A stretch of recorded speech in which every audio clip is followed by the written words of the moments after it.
सभी साथियों को मेरा नमस्कार। स्वागत है आप सभी का। आज के जनसत्ता विश्लेषण में आज हम बात करने वाले हैं 6 मई के जनसत्ता को लेकर। प्रथम पृष्ठ पे एक खबर है, चीन में भारतीय विद्यार्थी 23,000 से घटकर 10,000 रह गए हैं। ये हाल ही में आए दूतावास से आंकड़ों के द्वारा पता लगा है कि चीन में अब ज़्यादा भारतीय नहीं रह गए हैं।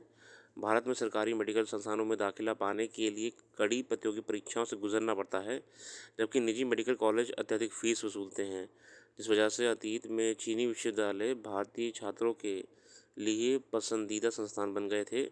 हालांकि उन्हें भारत में प्रैक्टिस करने की अनुमति हासिल करने के लिए विदेशी मेडिकल स्नातक परीक्षा देनी होती है। असल में चीन में बच्चे इसलिए ज़्यादा थे कि इंडिया में क्या है ना, अगर आपको गवर्नमेंट कॉलेज चाहिए तो आपको बहुत ज़्यादा नंबर चाहिए होंगे, प्राइवेट चाहिए तो बहुत सारा आपको पैसा चाहिए होगा, फ़ीस बहुत हाई है। तो बच्चे चाइना जाके पढ़ाई कर रहे थे डॉक्टरी की। मगर जब से एग्ज़ाम आ गया है आपका कि अगर आप विदेश में कहीं भी पढ़ाई करते हैं, आपको इंडिया में आके एक एग्ज़ाम देना पड़ेगा।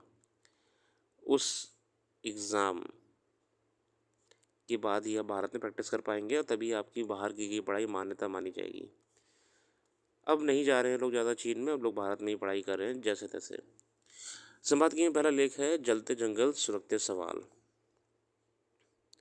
उत्तराखंड के जंगलों में आग लगने के बढ़ रहे मामले वन पारिस्थितिकी तंत्र के लिए गंभीर चुनौती पैदा कर रहे हैं। शुष्क मौसम के कारण वातावरण में नमी घटने के अलावा इंसानी हरकतों से चलते भी जंगलों के धधकने का सिलसिला बढ़ गया है। अगर जंगल में आग लगती कैसे, आप खुद सोचिए।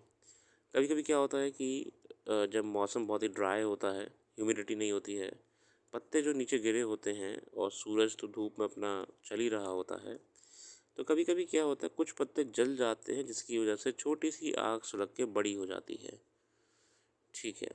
इसके अलावा क्या हो जाता है, इसके अलावा ये कंडीशन हो जाती है कि जैसे कि हम देखते हैं कि पहाड़ों पे जाके लोग पार्टी वगैरह करते हैं, और वो जो पार्टी करते हैं उस पार्टी करने के बाद या तो वो जो बॉन फायर होती है, जो जिसमें आग जल रही होती है ना, कैंपिंग करते हैं लोग, तो बीच में ऐसे आग लगाते हैं और इसके आसपास बैठे होते हैं बॉन फायर।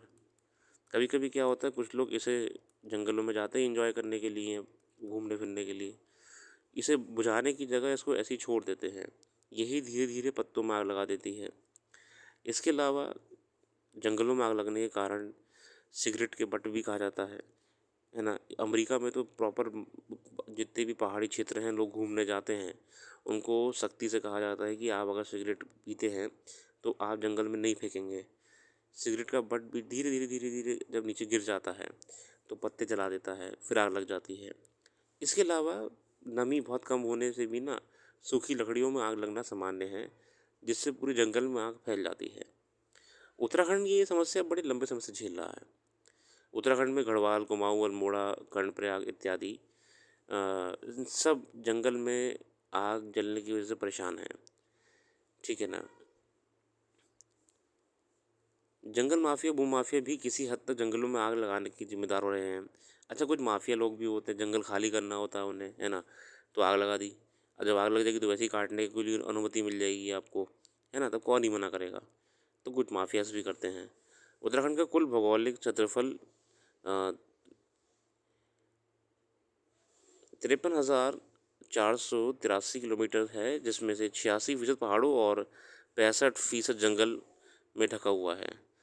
चिंता का विषय है कि ये केवल इस साल की कहानी नहीं, बल्कि प्रतिवर्ष राज्य में जंगलों का बड़ा हिस्सा वनाग्नि में तबाह हो जाता है, मगर ऐसे कोई कठोर कदम नहीं उठाए जाते जिसमें ऐसी घटनाओं का समय रहते नियंत्रित किया जा सके।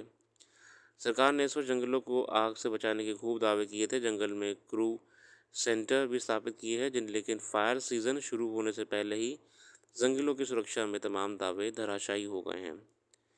चिंता का विषय यह है कि हमारे यहाँ ऐसी घटनाओं से निपटने के लिए कारगर नीतियाँ नहीं हैं। वन विभाग के आधिकारिक आंकड़ों के अनुसार उत्तराखंड में नवंबर 23 से मार्च 24 तक 72 हेक्टेयर जंगल जल गए थे। वन विभाग के आंकड़ों के मुताबिक उत्तराखंड के जंगलों में 1 नवंबर 23 से 26 अप्रैल 24 तक आग की कुल 575 घटनाएं हुई हैं, जिनमें केवल कुमाऊं में 313 घटनाओं में 395 हेक्टेयर जंगल जले हैं। जंगल की आग से जहां बड़ी मात्रा में वन संपदा नष्ट हो रही है, वहीं इससे पर्यावरण दूषित होने के साथ-साथ लोगों को साँस लेने में परेशानी होती है ना? देखिए आग की समस्या तो जानवरों के लिए भी है, तो इंसानों के लिए भी है। भारतीय वन सर्वेक्षण की वर्ष 2004 में अमेरिकन अंतरिक्ष एजेंसी नासा के उपग्रह की मदद से राज्य सरकारों की जंगलों में आग की घटनाओं की चेतावनी देना शुरू कर दी थी। 2017 में सेंसर तकनीक की मदद से रात में भी ऐसी घटनाओं की निगरानी शुरू की गई। आग की बढ़ती घटनाओं को देखते हुए 2019 में व्यापक वनाग्नि निगरानी कार्यक्रम शुरू कर दिया गया था। हालांकि ये सब जो प्रयास करे गए थे कागजों में ही दिखते हैं, वर्तमान में तो आग लगी रही है। उत्तराखंड के जंगलों में आग लगने का बड़ा कारण चीड़ के पेड़ों की बहुतायत और घने ज्वलनशील कूड़े का जमाव है। गर्मियों में बड़ी मात्रा में चीड़ की टहनियाँ और सूखे पत्ते इकट्ठा हो जाते हैं, जो आग के प्रति अत्यधिक संवेदनशील होते हैं। जंगल में ऑक्सीजन की प्रचुर मात्रा होती है और सूखे पेड़ों, झाड़ियों, घास फूस, कूड़े आदि के रूप में ईंधन की आपूर्ति कभी निरंतर होती रहती है। शुष्क मौसम में शुष्क वन संपत्ति और जंगल में चलती तेज हवाएं इस आग के फैलने की बड़ी भूमिका है। लेकिन ड्राई मौसम है, हवा भी चल रही है, पत्ते सूखे हैं, आग लगना तय हो गई। भारतीय वन सर्वेक्षण की वर्ष 2004 में रिपोर्ट, जो कि आपको मैं बता चुका हूँ, हमने प्रयास करा था अमेरिकी सैटेलाइट के माध्यम से इन सब वन की लग रही आगों को ट्रैक करना, मगर हम बस प्रयास में ही रह जाते हैं। उत्तराखंड के जंगलों में आग की घटनाओं पर काबू पाने में विफलता का एक बड़ा कारण यह भी है कि वन क्षेत्रों के रहवासी अब वन सर्वेक्षण के प्रति उदासीन हो चले हैं। इसकी वजह काफ़ी हद तक नई वन नीतियाँ हैं। हालांकि वनों के संरक्षण और उनकी देखभाल के लिए हजारों वन संरक्षक नियुक्त किए जाने जाते हैं, लेकिन लाखों हेक्टेयर क्षेत्र में फैले जंगलों को हिफाजत करना इनके लिए सहज और आसान नहीं होता। पर्यावरणविदों का मानना है कि जंगलों को आग से बचाने के लिए रिमोट सेंसिंग, अग्नि चेतावनी प्रणाली का इस्तेमाल करने और नियंत्रित तथा निर्धारित दहन के माध्यम से बायोमास घटाने जैसे कदम उठाए जाने की सख्त ज़रूरत है। देखिए, हम remote sensing technology satellite based, ठीक है, इसके माध्यम से हम मैन पावर के माध्यम से, ठीक है ना, इन्वायरमेंटल कंजर्वेशन जो करते हैं उनके माध्यम से हम कुछ हद तक तो प्रयास कर ही सकते हैं। बाकी देखिए, ज़रूरी नहीं है कि जंगलों में आग लगती है वो मानव कारण से ही, वो पर्यावरण कारण से ही हो।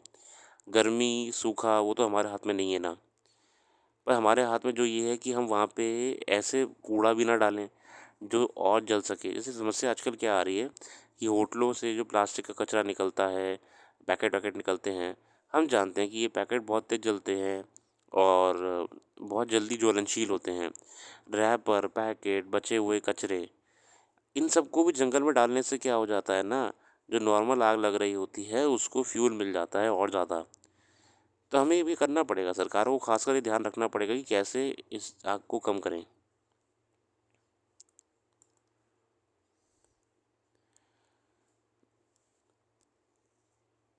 क्रूर उत्पाद, जैसे जैसे कृषि व्यवस्था यंत्र आधारित होती रही है जा रही है, पशुपालन का मकसद शुद्ध रूप से व्यवसाय होता गया है।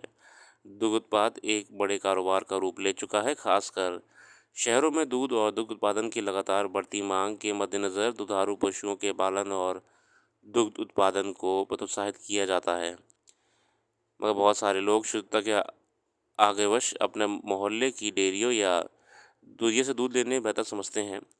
इस तरह के दूध का कारोबार करने वालों के बारे में लंबे समय से मिलावट करने का तथ्य उजागर है।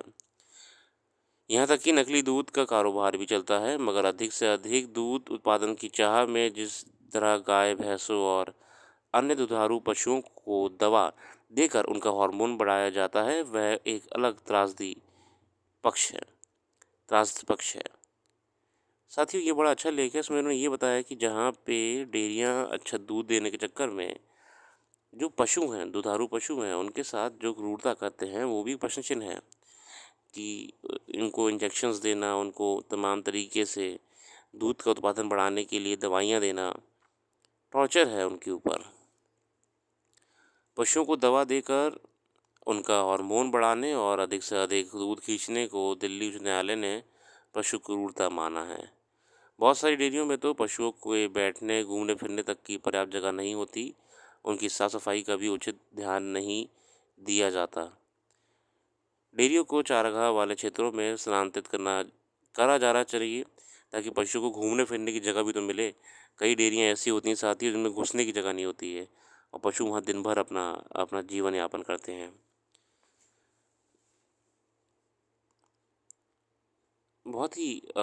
एक बहुत ही महत्वपूर्ण परेशानी पे इस लेख ने हमारा ध्यान आकर्षित करा है।